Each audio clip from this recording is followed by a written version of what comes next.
je suis Salou Rafal Mezanzou, je suis thésarde, je suis en 3e année de thèse actuellement. Je tiens à préciser que c'est une recherche quand même collective et je suis quand même accompagnée par d'autres chercheurs dans le cadre de cette recherche.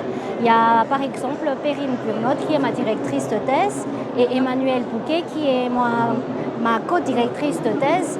Et il y a aussi Raphaël-Son Kevin qui m'a accompagnée pendant tout ce temps en fait, à collecter les données sur terrain et un petit peu à traiter aussi les analyses statistiques et même qualitatives. Le problème de départ, c'est qu'en fait, on a constaté que sur les études sur le genre, surtout à Madagascar, il n'y a pas de données, en fait, il n'y a pas de données quantitatives. Si, comme nous, on a voulu aussi utiliser des données secondaires, mais il n'y en a pas eu.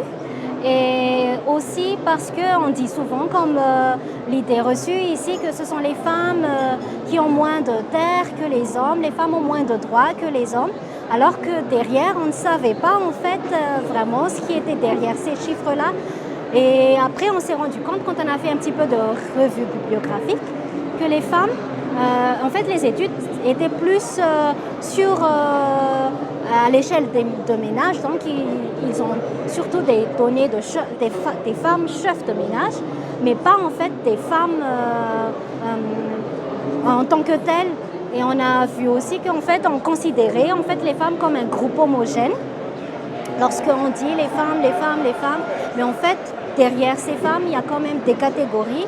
Il y a les femmes mariées qui est différent en fait de la situation des femmes mariées, différente de la situation des femmes qui n'étaient pas mariées, donc qui étaient célibataires ou veuves ou même divorcées.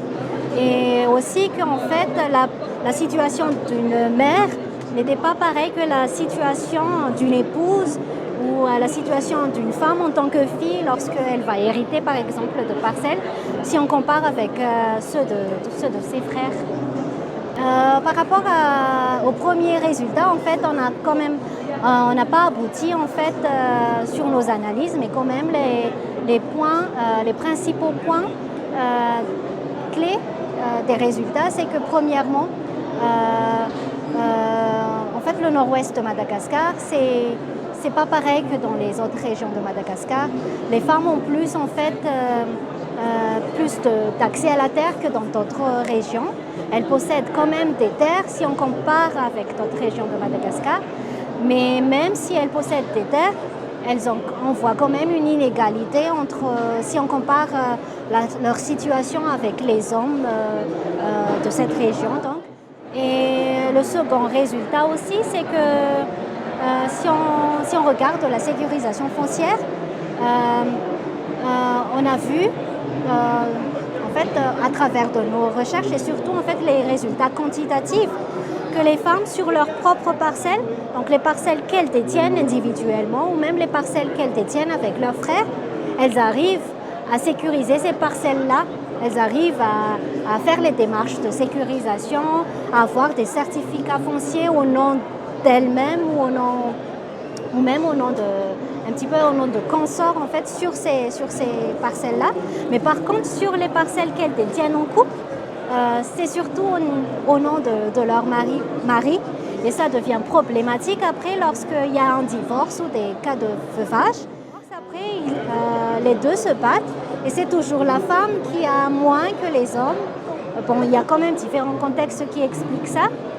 Des fois, c'est la femme elle-même en fait qui laisse tomber et qui en fait un petit peu, je ne vais pas dire qu'elle donne, mais en fait elle laisse à son mari en fait ça par peur de conflit ou par peur aussi de la société. Par rapport aux perspectives après, par rapport à la recherche, nous on aimerait quand même contribuer aux questions sur les égalités entre hommes et femmes, que ce soit sur les questions d'accès aux questions de sécurisation foncière. Par exemple, ce qui nous a vraiment marqué, c'était ces parcelles communes qui étaient au nom de monsieur.